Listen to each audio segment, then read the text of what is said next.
السلام عليكم، عاملين ايه؟ النهارده هنعمل اكله سهله وبسيطه جدا بصدر الفرخه. هنعمل كميه السندوتشات اللي انتوا شايفينها دي باسهل وابسط طريقه. هي اكله كده تشبه للشاورما قوي، لكن اطعم واسهل كمان. يلا بينا نشوف عملناه ازاي. جبت صدر الفرخه غسلته كويس جدا، وبعد كده ابتديت ان انا اقطعه قطع طوليه زي الشاورما كده، او قطع اللي يعجبك مفيش مشاكل. بعد كده جبت بوله كبيره زي ما انتوا شايفين كده، وحطيت حوالي معلقتين كبار هرميين من بهارات الشاورما، بتبقى جاهزه او سايبه مفيش مشاكل.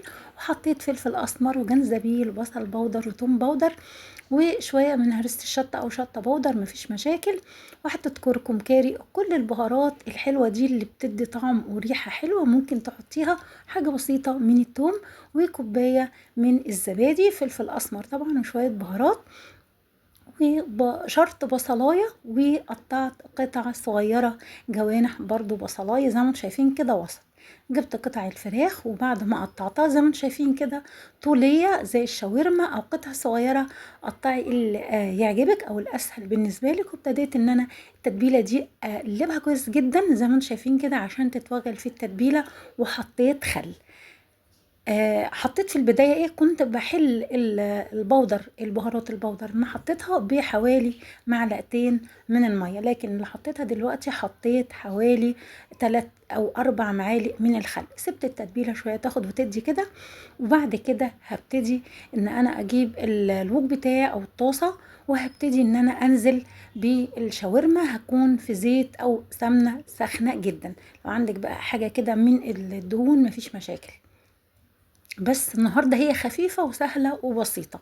زي ما انتم شايفين كده بقى، عايزه تحطي معلقه سمنه بلدي مفيش مشاكل. هنا كده كده الميه بتاعتها هتبتدي تنزل، وهي اللي هتسويها منها فيها زي ما انتم شايفين كده، مع كميه الخل والتوابل اللي انا حطيتها.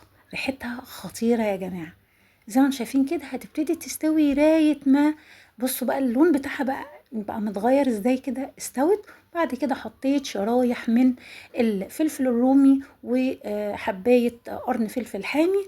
واعملي طبعا الكميه نسبه وتناسب اللي يعجبك. وحطيت قطع صغيره من الطماطم. اول ما دخلت في السوى، يعني خلاص كده ايه، اكتر من 3/4 سوا، ابتديت ان انا احط الطماطم القطع الصغيرة وعينة القلب بتاعها.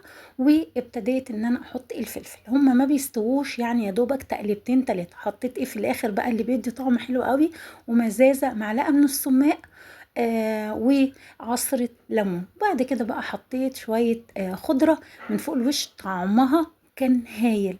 زي ما انتم شايفين كده، عايزة تحطي في الوقت ده تحطي جبنه موتزاريلا وتغطيها مفيش مشاكل. عايزه تحطي في الوقت ده طحينه برضو مفيش مشاكل، دي بتدي طعم ودي بتدي طعم.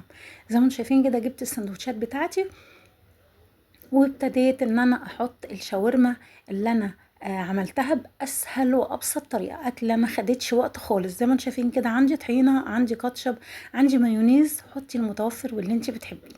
ان شاء الله يعجبكم. ولو عجبكم يا ريت تعملوا لايك وشير واشتراك في القناه، متنسوش تفعلوا الجرس. عملنا بصدر فرخه كميات كبيره من السندوتشات. زي ما انتم شايفين كده، شرايح طماطم، شرايح فلفل رومي. بصراحة طعمها كان في منتهى الجمال. أكلة سهلة وبسيطة، عملت لنا كمية كبيرة. زي ما انتم شايفين كده، ممكن تعملوها بعيش سوري، بعيش أبيض.